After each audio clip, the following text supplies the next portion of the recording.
Hello and welcome to Warframe. My name is Todd, also known as Magi Mech, and this is, of course, Warframe. Last time, we completed up the objectives we needed to for being able to do the Mercury Junction, and we didn't complete the Extremis requirement, but we did complete all the mission requirements. And all I did effectively in between parts was I just did Aphrodite twice. So I just got a couple mods, a little bit of credits, but I did kill a couple extremists, and that's pretty much all it took. I didn't do any missions that we haven't seen before, so I just kind of repeated what we'd seen before. I did take the time to upgrade a couple of our mods, and I just wanted to show that off real quick. So these are the mods that we've got for our Warframe. I slapped in steel fiber just because I could. You probably don't need it, especially not on Volts, but on a frame like Excalibur, that'd probably be really useful. From a Paris, I threw in a piercing hit, which I didn't think we had previously. I didn't upgrade it, but I did upgrade Stormbringer. The first mods that I would definitely take the time to upgrade is your damage mods. Electricity is a great damage mod because it combines with another damage mod that we will hopefully be able to get later on to create one of the most powerful elements that you could kind of put on weapons. So electricity is great to upgrade early on. Later on we'll get pure damage mods for our weapons, just like we have for our melee weapon, but I also upgraded Convulsion for our kunai, so we've got that.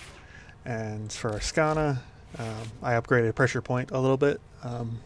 This Pressure Point and the other mods that increase just pure damage I would highly focus on, as I've stated previously, but just showing off what I kind of did. I think I also threw in a mod for Taxon, Calculated Redirection. Not that he necessarily needs it, but hey, every little bit helps. And that's pretty much all I did in between parts. I was going to leave the junction for right now. So we will do the junction, and then we will probably start the quest once awake. So let's get in here, show this big bad what we can do. I didn't show off the cutscene for this previously because a lot of times it's the same cutscene that you see in between missions, and not super important, but this time I figured I'd actually just show it off in its entirety.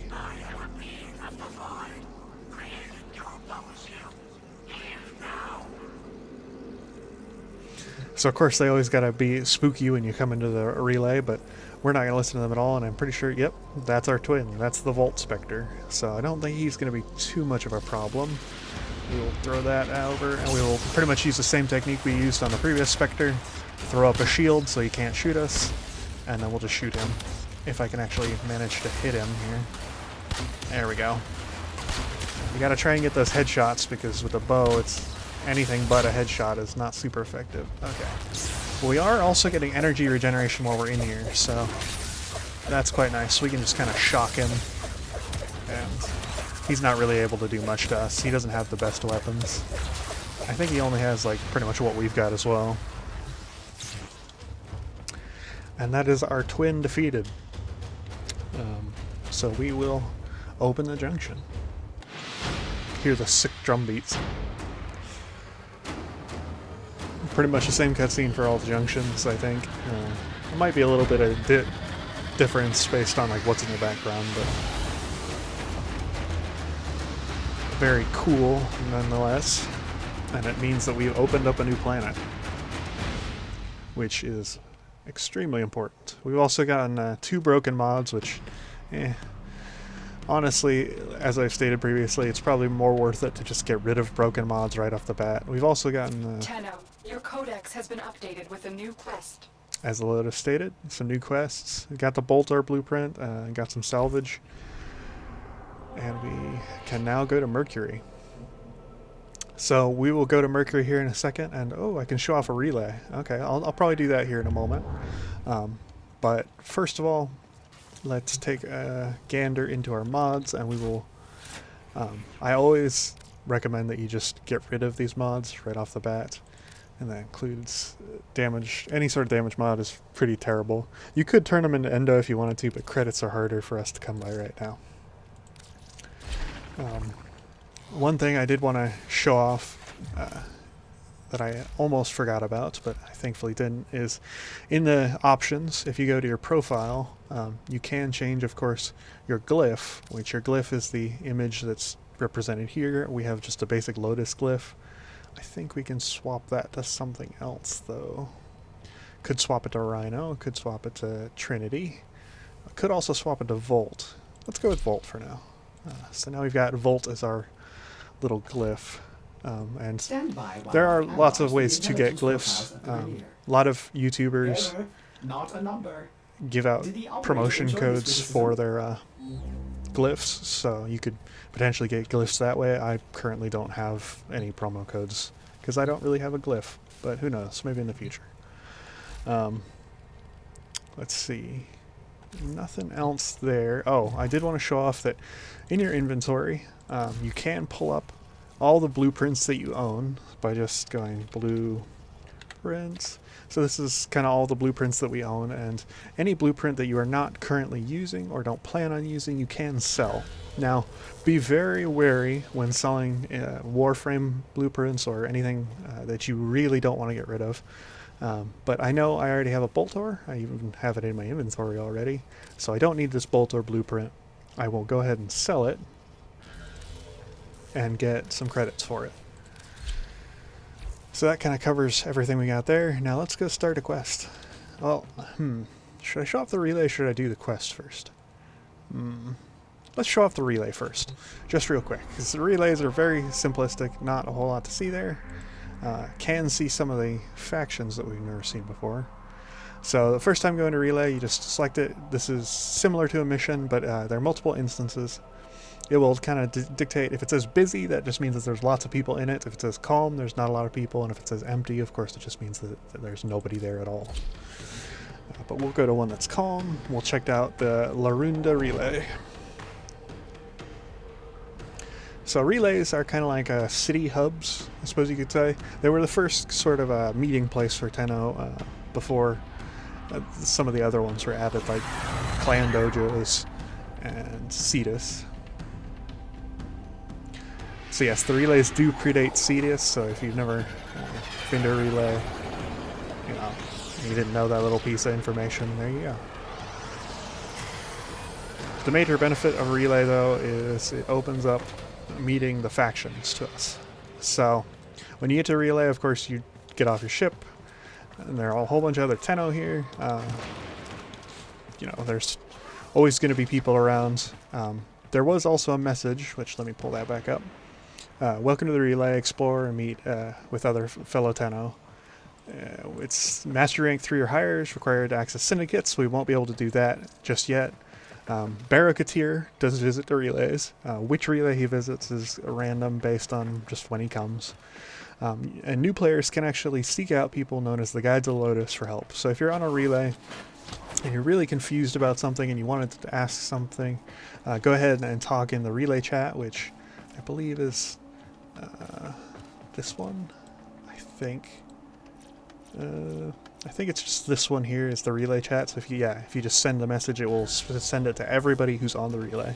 There should always be a Guide to the Lotus on the relay, so if you start talking in that chat and asking questions, they should be able to help you. Effectively, this is the main area where Barakatir will arrive if he does arrive on your relay. This shows when Barakatir will arrive, and you can also trade primed stuff for ducats here, which is what Barakatir trades in. There is also syndicates on the outer walls, but we're not master rank 3, so we can't really go to those yet. This is the conclave area, so if you have conclave reputation and you want to trade it in, you would go talk to the dude up there, and he would I can show him off, and he will trade stuff with you, but I don't even know if I can really, I can talk to him and whatnot. The Lotus seduced the Tenno, led them on a complacent path like oxen. I failed the Orokin, but I will preserve their legacy. The Tenno. Now is the time for action. Cast off your harness and become a pupil of the Conclave. Through trial combat, I will prepare you for the evils beyond the outer terminus. A warrior only grows if they face the ultimate enemy, themselves. So that long-winded individual is Teshin. he will be integral to the story later on, but he just kind of, for now, he'll just sell you Conclave stuff, which can be gotten by raising the reputation of Conclave, by doing initiations and whatnot. My pupil, the next summit awaits. Are you ready to make the climb? Currently we don't have any of the material required to do the initiation, nor do we have any really reputation, nor do we plan on it. The Conclave is pretty pointless if you're focusing on other things, because the Conclave mods can only be used in the Conclave. So overall, not super useful. There are a couple cosmetics that you can get from the Conclave, but I'm not going to focus on any of that. On the other side, that would be navigation, which works the same way as your ship navigation. These are the elevators. Effectively just go up to it and you hit E and it will create a little light disc which you ride up in. And this area up here is where you can meet two other individuals. So over here we can meet Darvo. You got my message? Which, if we talk to him right now, we will start a quest. I'm not going to start that quest just yet. But Darvo is part of the beginning story, of course. He helped us get the Ascaris, and he also has deals. Won't you come again? So Darvo deals. He discounts certain items that you could buy with platinum. Overall, most of the time, it's not really worth it, though. Most of the weapons that he has, or items that he has, could be, crafted normally. So I wouldn't really bother unless you see something really good from him. The other individual that we can meet here is Samaris. I can see you are hungry for the knowledge of the sanctuary. And of course he's got to get right up in your face when you come into the room. But effectively, if you come up here, and there are usually a lot of people talking to Samaris, he shows a leaderboard right there for Elite Sanctuary Onslaught. Do not disappoint me, Hunter. But we'll talk to Samaris. And what is this place? I am Cephalon Samaris, the Destroyer, the Immortalizer. This is my sanctuary. It will enlighten you, Tenno, should you assist me in performing synthesis. You will hunt the creatures I require and transform them into beings of the sanctuary. That is synthesis. Is this murder? No. All beings of substance die, eventually, but only those forgotten are truly dead. The end of the Orokin wiped out untold knowledge. Through synthesis, we can rebuild and preserve, create memory immortals within this data oasis. Will you become enlightened, Tenno? Will you hunt for me?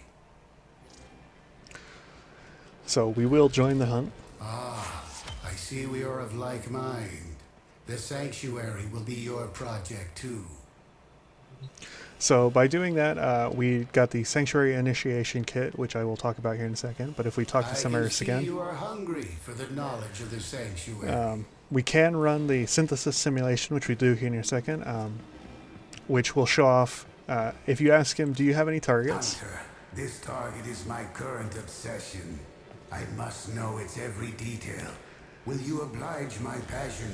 He will show off a synthesis target which you can go after and perform synthesis on. I will perform the synthesis. The rewards, of course, are listed on the side. 7,500 reputation and 500 your dedication endo. to the sanctuary. So you could always, if you don't want that target, you can select I cannot complete the synthesis, or remind me of my target if you don't remember what it is. We'll run the synthesis simulation just to see what that's like. So you can kind of see what a synthesis target will be like. So we will open the... I'm detecting a synthesis target. Use the synthesis There we scanner go. to track the creature.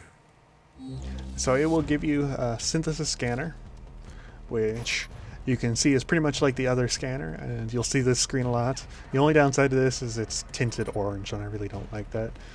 But when you're performing, attempting to find a synthesis target, there will be little icons like this all throughout the map that you will not be able to see without the synthesis scanner, but effectively it's moving this direction, meaning that the enemy is in this direction.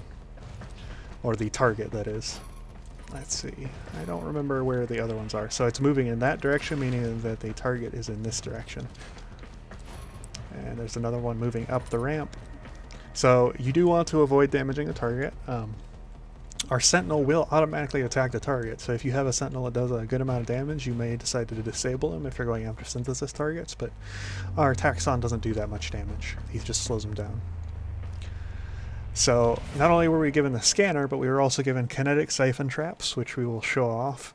The scanner, when we pull it up, will show us the target. Tame this creature so you may perform the synthesis I require. And as he states, you can see that there are multiple points on the body.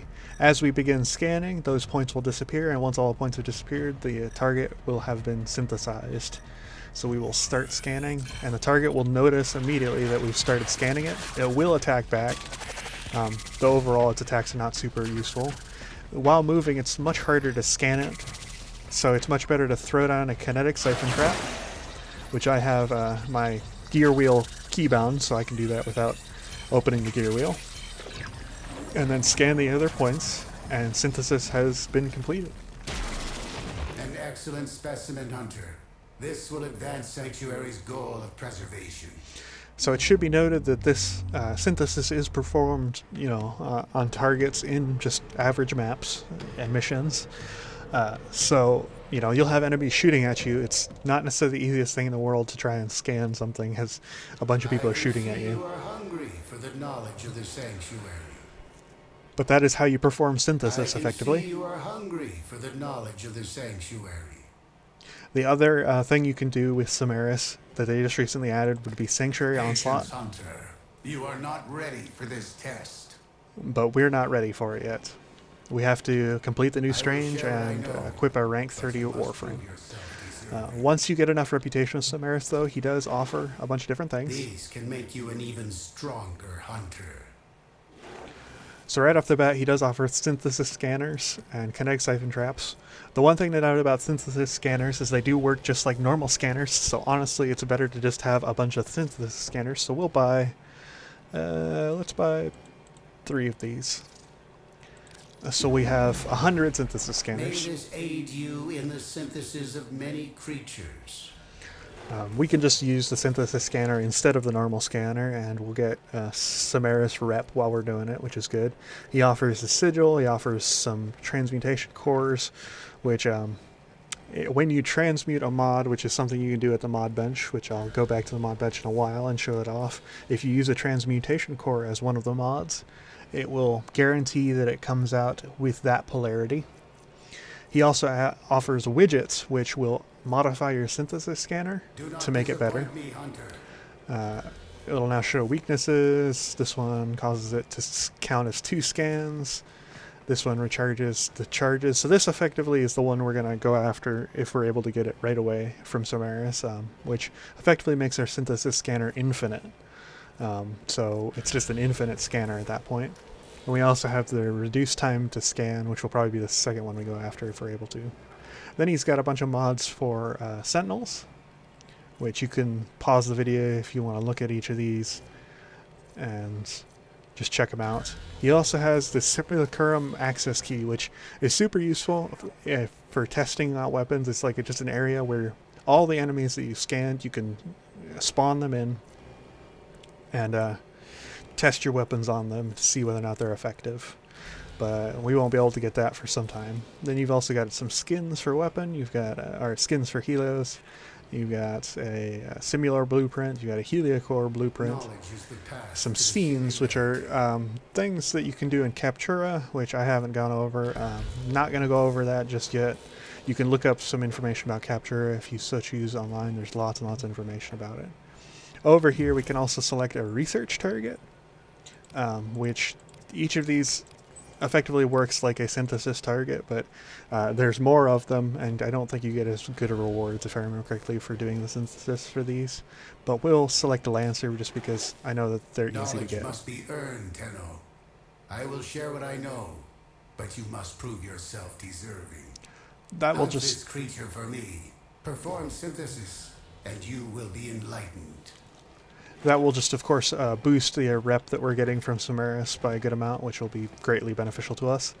The one thing that I find funny about Samaris is just how up in your face he likes to get. Samaris, like Ordis, is a Cephalon, which is just like an AI computer program.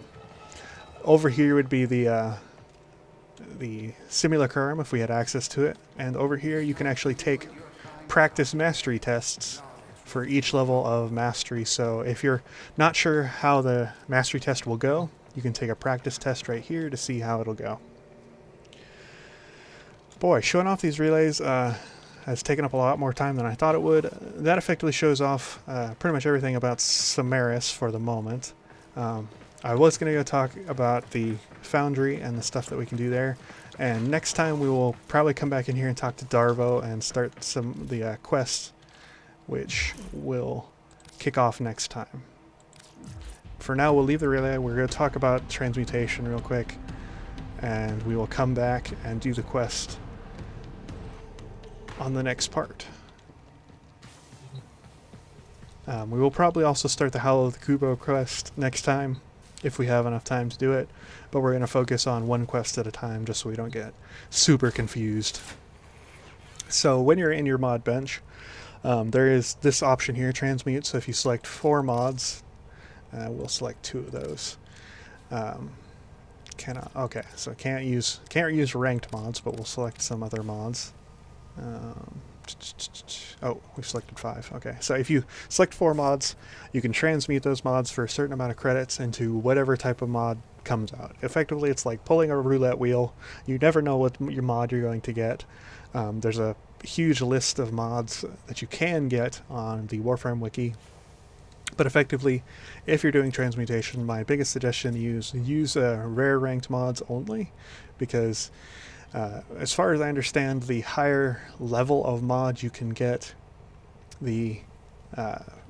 is dependent on what type of mods you use. So rare mods are the best for transmutation if you're able to use them, just because you'll have a much higher chance of getting another rare mod. Operator, I've run diagnostic regressions. Overall, All transmutation is definitely not something you want to do early in the game. Wait for much later. There's a lot of things later on which allow you to do transmutation easier. Never transmute a mod that you plan on using. I would highly suggest just things like duplicates. So I've got like 7 revenge mods. I don't need 7 of those. I could either sell them, dissolve them, or transmute them to potentially get a different mod that I don't already have. You know what? I can show off at least one of those. So this is effectively how it works. Select 4 of them. We'll transmute it for that price. And I get a random parry. So that's a mod I never had before, but the one I don't think I'll be using anytime soon. Effectively, that's how transmutation works. You won't always get a new mod every single time. A lot of times you will get duplicates. So again, it's like a roulette wheel. Don't pull it unless you have enough resources to spend on it. And I just used up a good amount of credits to do that. So that's kind of what you can do on relays. Later on, we'll be able to talk about syndicates once we reach Mastery Rank 3.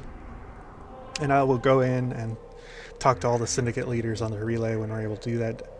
We'll also start the quest Once Awake next time.